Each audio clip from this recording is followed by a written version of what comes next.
जिस्म की जिल्द जो है वो खुरदरी होकर चमड़े जैसी सख्त हो जाती है और बाज़ औक़ात उसमें लकीरें सी पड़ जाती हैं। बाज़ औक़ात ये मर्ज़ विरासत में मिलता है और बाज़ औक़ात पेशे के लिहाज से। बिस्मिल्लाहिर्रहमानिर्रहीम। अस्सलाम वालेकुम नाज़रीन। कुछ अर्सा बेशतर मैंने चंबल के बारे में, सोराइसिस के बारे में एक वीडियो अपलोड की थी। अल्हम्दुलिल्लाह उससे बहुत से मरीज़ों को शिफा मिली उस नुस्खे से और उन्होंने बहुत अप्रिशिएट किया। आज मैं आपको अक्ज़ीमा के बारे में बता रहा हूँ। अक्ज़ीमा भी एक जिल्दी मर्ज़ है जो बाज़ औक़ात मामूली और बाज़ औक़ात बहुत तकलीफ़ देह हो जाता है।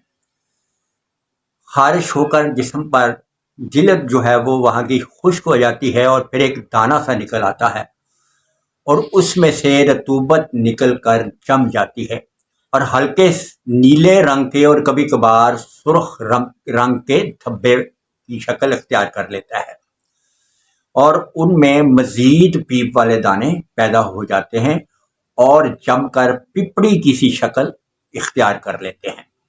ये इंतहाई बहुत अरसे तक, यानी ये एक तकलीफ से मर्ज़ है, इंतहाई तकलीफ से मर्ज़ है और बहुत अरसे तक ये परेशान करता रहता है।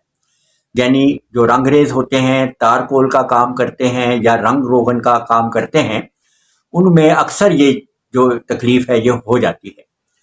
इस तरह मर्ज़ का इलाज मुश्किल हो जाता है जब तक वो मरीज़ अपना वो पेशा ना छोड़ दे। अच्छा, अब अगर आप इसका इलाज करते हैं अक्ज़ीमा का, तो मरीज़ को सांस की तकलीफ हो जाती है, दमे की शिकायत हो जाती है और अगर दमे का इलाज करें तो अक्ज़ीमा दोबारा उभर के सामने आ जाता है। अगर मरीज़ को साफ़ सुथरे कमरे में रखा जाए और उसको खुशहाल रखा जाए, वो उसके पास किसी चीज़ की कमी ना हो, तो उसको बहुत जल्द जो है ना आराम आ जाता है। मरीज़ के इलाज करने से पहले मरीज़ का हाज़मा दुरुस्त करना और उसकी कब्ज़ का इलाज करना बहुत ज़रूरी होता है। उसके बाद उसको मुसफ़्फ़ी खून अद्वियात जो है वो इस्तेमाल करानी चाहिए। उसमें अगर आप मुसफ़्फ़ीन सिरप है और गोलियां हैं वो भी मरीज़ को इस्तेमाल करा सकते हैं, लेकिन मैं आपको, जैसे मैं पहले भी नुस्खा दिया करता हूँ, आपको एक नुस्खा दे रहा हूँ। ये मुसफ़्फ़ी खून का नुस्खा है, इसको आप नोट फरमा लें। ये चंद एक चीज़ें हैं, बल्कि ये ज़्यादा ही चीज़ें हैं, चंद एक नहीं हैं, लेकिन ये सब मुसफ़्फ़ी खून हैं और यह नुस्खा इंतहाई कामयाब है।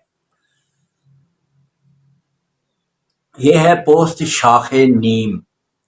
नीम के दरख्त की जो शाख होती है उसके ऊपर जो खाल होती है, उसके ऊपर जो ये कह सकते हैं कि उसकी पोस्ट, उसको पोस्ट कहते हैं, वो उतार लें। ठीक है जी। और बरगे नीम, नीम के पत्ते ले लें। तुख्मे नमोली, ये भी नीम की ही ऊपर जो नमोली लगती है, जो उसका फल होता है, वो आपने लेना और उसके अंदर से बीज निकाल लेना। बीज लेकर उसके अंदर से तुख्म निकाल लेना है। ठीक है जी। और पोस्ट अंजीर, अंजीर के दरख्त की जो खाल होती है, जो छाल होती है, वो लेनी है आपने, जिसको पोस्ट कहते हैं। ये सब चीज़ें आपने ये 7-7 ग्राम लेनी है। ठीक है जी। फिर लेना आपने शाहतरा, फिर लेना धनिया खुश्क और चरायता नेपाली, पोस्ट हलीला जर्द, ये भी आपको पंसार स्टोर से मिल जाता है। ये इसको लेकर हलीला, इसके ऊपर से पोस्ट उतार लेना आपने, यानी उसकी गुठली नहीं लेनी आपने, उसके ऊपर जो फल लग होता है ना वो आपने लेना है। और पोस्ट हलीला काबली, ये भी आपने हलीला काबली लेकर उसके ऊपर से उसको उतार लेना और उसकी गुठली इस्तेमाल नहीं करनी। पोस्ट भेड़ा, ये भी भेड़ा आंवला आपने सुना ही होगा, ये भी आपने लेना भेड़ा, इसका भी पोस्ट उतार लेना है। और फिर आपने लेना है हलेला स्या, ये भी इसी चीज़ की तरह होता है, इसके ऊपर से भी आपने ऊपर से उतार लेना, इसकी गुठली इस्तेमाल नहीं करनी। क्षेत्रज हिंदी, गुले सुर्ख پھول جو ہوتے ہیں یہ گلاب کے ہوتے ہیں، یہ اچھی قسم کے۔ بادیان لے لینے، ٹھیک ہے جی، بادیان کہتے ہیں سونف کو۔ برگے سنا مکی، بسفائج، درونگ اقربی، یہ آپ نے 3.5 گرام ہر ایک لینا ہے، 3.5 گرام، سب کو باریک کوٹ لینا ہے۔ یہ ساری چیزیں جو ہے نا ان کو آپ نے باریک کوٹ لینا ہے، اور جتنی یہ چیزیں ہوں گی نا اس سے 3 گنا زیادہ آپ نے شہد لے لینا ہے، ٹھیک ہے جی۔ شہد کو ہلکا سا گرم کر کے یہ جب پیسی ہوئی ہوگی نا، یہ تھوڑی تھوڑی ڈال کے اس کو ہلاتے جانا ہے۔ اگر آپ ایک دم ڈال دیں گے تو وہ اس طرح بن جائے گا، کیا کہتے ہیں اس کا غلولہ سا بن جائے گا، اور پھر یہ حل نہیں ہوگا جلدی۔ اس کو تھوڑا تھوڑا ڈال کے حل کرتے جائیں جب تھوڑا سا گرم ہو شہد، ٹھیک ہے جی۔